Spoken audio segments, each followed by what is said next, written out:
This is the People's Poll. It's a website that I built, T25sports.com, that we all post our ballots for college football every week, and we love having friends, family, viewers do it alongside us. It generates a consensus poll, kind of like the AP, but you get to, instead of like just going to social media or seeing everyone say that the AP poll is bad or the college football playoff is bad, you can put out your poll, which is, I'm sure, 100% accurate and correct, and the only one you've seen that is correct.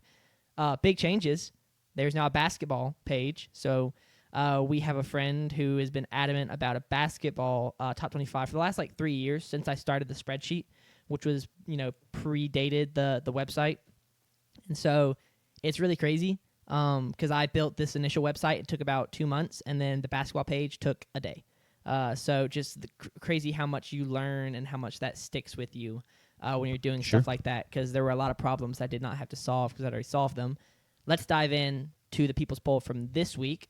Let me be sure it is. I'm going to make it a little bit smaller because it's very much covering me up right now. I'm going to try to. Sanders is just gone. Yep. Doesn't Covered exist. Up. This is the People's Poll this week. I'm pulling it up. Here we go. At number 1, Ohio State takes back the number 1 spot this week. We've got 5 voters. I don't remember. Oh, I apologize. So we haven't done it.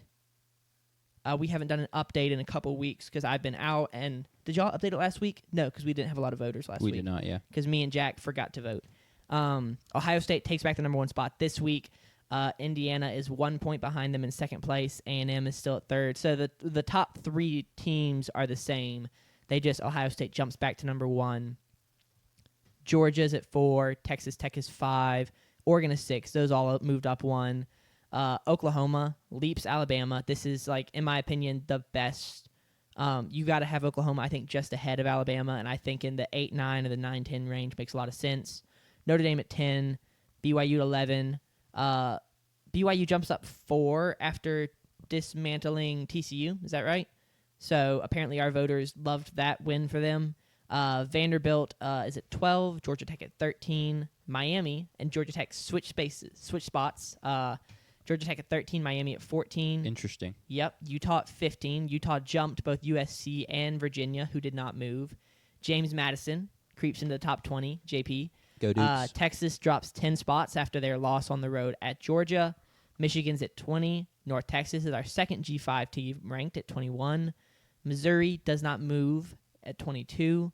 And then Arizona, Tulane, and Houston round out our top 25, 3 teams that were not ranked last week.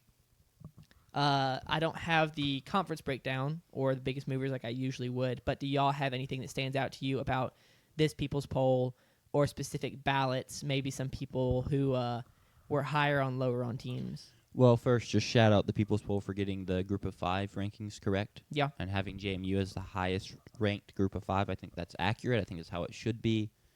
The college football playoff rankings do not reflect that. I'm not sure if the AP does or not.